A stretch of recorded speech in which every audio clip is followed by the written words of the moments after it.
जय श्री राम, जय जय श्री राम। आज हमारे मध्य में बाबा मस्तराम जी का आगमन हुआ है, जो कि हम सभी इनको मस्तराम बाबा के नाम से जानते हैं और खैरेश्वर धाम में सेवा करते हैं। और बाबा जी जय जय श्री राम।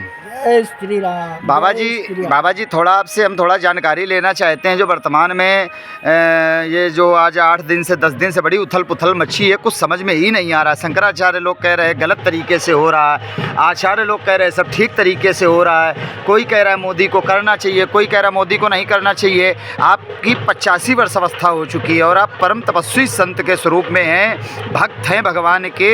और तो मैं आपसे इस पर प्रतिक्रिया जानना चाहता हूँ, आप क्या कहना चाहते हैं?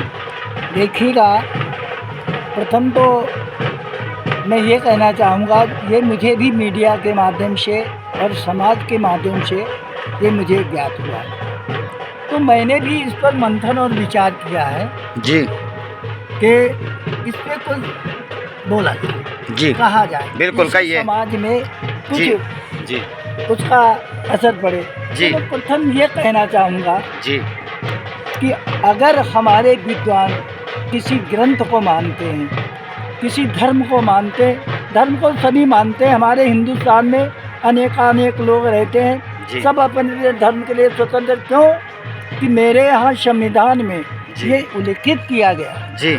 लेकिन कुछ ऐसी समस्याएं आ जाती हैं जिसमें हम बुद्धिजीवी लोग जी समाज के कुछ मंथन करते हैं, विचार करते हैं। जी जी तो जी मैंने जो अपना मंथन किया, ये मेरा निजी, किसी के प्रति नहीं है, ये मेरा निजी विचार है जी। इस निजी विचार के लिए मैं प्रथम में ही सबसे क्षमा याचना चाहता हूँ, क्योंकि क्षमा बड़े को चाहिए, छोटे ने कहा उतना। बस मैं इतना ही बोलूँगा और मैं अपने प्रसंग पे चलता हूँ। जी। अगर प्रधानमंत्री एक देश का राजा होता है और राजा जो कुछ भी करता है आगे सनातन से चला आया है, जैसे कि बहुत से राजाओं ने क्या क्या कार्य किए, आज वर्तमान में प्रधानमंत्री हमारे मोदी, नरेंद्र मोदी जी हैं जी।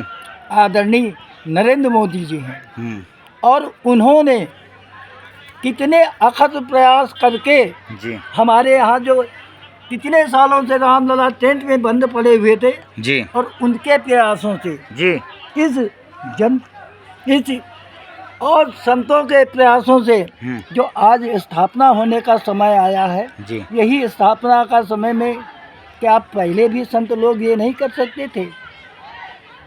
आज जो उन्होंने प्रयास किया हुआ है जी तो उसको हम लोग सार्थक बनाएं, उसमें सम्मिलित हों और उनके मनोबल को और बढ़ावें, ना कि उनके मनोबल को गिरा दें हम। नहीं, संत शंकराचार्य तो भगवान शंकर का स्वरूप बन गए हैं इस समय और सब सिद्ध हो गए हैं। और वो मोदी को अपने एटम बम से बताते हैं कि हम भस्म कर देंगे और पूरे संसार को हो सकता है भस्म कर सकते हैं वो लोग, इनकी इतनी सामर्थ्य है। लेकिन धारा 370 जब हटनी थी और नहीं हटी थी, तब आपके पास सामर्थ्य भी इतनी नहीं थी कि किसी को प्रधानमंत्री बनाते, अपने दिमाग के व्यक्ति को चुनते और अब तक करवा लेते 50 वर्ष से। देखिए, मैं इस पर भी कहूँगा कि ये अज्ञान है, अज्ञान और अभिमान के बस। अभिमान ना, मुख्य रूप से अभिमान है और अज्ञान के बस जी। अब ऐसे शंकराचार्य, मैं किसी का नाम नहीं लेता ना, हम तो भैया उनके दंडवत होते हैं। मैं उन शंकराचार्य चारों दिशाओं के, मैं उनके चरणों में बार बार वंदना करता हूँ जी। ये मेरे निजी विचार हैं जी, जी, जी। और मैं पहले ही बोल चुका हूँ कि मैं रहीमन बुरा न मारिए, जो गमार कही जाए, जैसे घर का नर्दवा बुला भरा भर जाए। तो मैं फिर अपने विचारों पे आता हूँ जी जी कि ये शुभ कार्य भारत में होने जा रहा है, जिसका हमारे क्या इतने दिनों से और लोग प्रयास नहीं कर रहे थे? बहुत लोगों का प्रयास था, बहुत लोग कर रहे थे, लेकिन आज हमारे आदरणीय नरेंद्र मोदी जी, जिन्होंने सारे वैभव को त्याग करके और एक ग्रंथ में, मानस में हमारे तुलसीदास जी ने लिखा हुआ है कि विश्व भरण पोषण कर जोई, ताकर नाम भरत सोई। अभी मैं अयोध्या में गया हुआ था जी, वहीं से आ रहे हैं हमें लगता है आज। जी हाँ, मैं वहीं से आ रहा हूँ। पता हुआ था और मुझे पता नहीं, मेरा भी वहाँ इंटरव्यू लिया गया था मीडिया कर्मी, इतने मीडिया कर्मी थे कि मुझे टीवी चैनल पर चल रहा होगा कहीं ना हाँ, कहीं। ये मैं नहीं पढ़ा लिखा नहीं हूँ, लेकिन मुझे कोई संदेह नहीं। जी। मैंने अपने विचार व्यक्त किए, मुझे बार बार हाथ उठा करके कि मुझे अपनी बात तो कह लेने दीजिए मीडिया के माध्यम से, तब कहीं शांत हुए। और अब मैं पुनः फिर अपने तरफ आ रहा हूँ जी। कहने के लिए कि जैसे मोदी जी ये सब काम कर रहे हैं, अब इसमें उनके कार्य करने में सहयोग करना चाहिए। मैं हर हिंदू के यही निवेदन करूँगा, हाथ जोड़ूँगा, उसके पैर पड़ूँगा, उसके चरणों में सर रख दूँगा कि वो इस कार्य में अब इसमें कोई अपने मत ना प्रेस अच्छा, करे। जो संघ बता रहे क्या था? हाँ, मैं जो कहता हूँ, जी। आज हमारे भारत में हिंदुत्व की जो उसको एक संघ जिसके आचार्य इस समय मोहन भागवत जी हैं, जी। मोहन भागवत जी हैं, और संघ का जितना भी बच्चा है, जहाँ जहाँ भी संघ बना हुआ है, आज वो हिंदुत्व की रक्षा कर रहा है। लेकिन हम लोग तो ऐसे फंसे हैं, कोई कहता है वो तेली जा रहा है करने, कोई कहता है कि वो जमादार जा रहा है, कोई कहता है पंडित जी जा रहे हैं, कोई हम लोग तो यादव और इसमें फंस गए हैं। ये हिंदुत्व कहाँ बचा? हम लोग तो जातियों में आपस में मरने लगे। ये तो अपने अपने जो स्वार्थी लोग हैं जी। जो स्वार्थों से भरे हुए हैं जी। जो सत्य को नहीं जानते हैं हाँ। और जातियों में बांट कर नहीं, अखिलेश जी को भी समस्या हो गई, वो भी नहीं जा रहे। मान लो ये तो शंकराचार्य जी नहीं जा रहे थे, ठीक है, सोनिया जी नहीं जा रही, ठीक है, लेकिन ये अखिलेश जी क्यों नहीं जा रहे? मैं ये फिर कहना चाहूँगा जी। पुनः मैं कहना चाहूँगा, जी। ये स्वार्थी लोग हैं। वाह। जो वास्तव में भगवान को जानने वाले हैं, कभी भी वो जात में, हमारे छोटी जात में रविराज जी को कौन नहीं जानता? वाह। क्या उनका इतिहास नहीं पढ़ा है? रथ खान को कौन नहीं जानता है? किस जात का था? मुसलमान। वाह। तो ये सब तो हम लोगों ने यहाँ बना रखा। मैं पुनः अनुरोध करता हूँ, पुनः उन शंकराचार्यों, उन ऋषियों, उन महात्माओं को, उन विद्वानों को, ये शुभ कार्य हमारे नरेंद्र मोदी जी जो कर रहे हैं उसको करने दे और करने दे।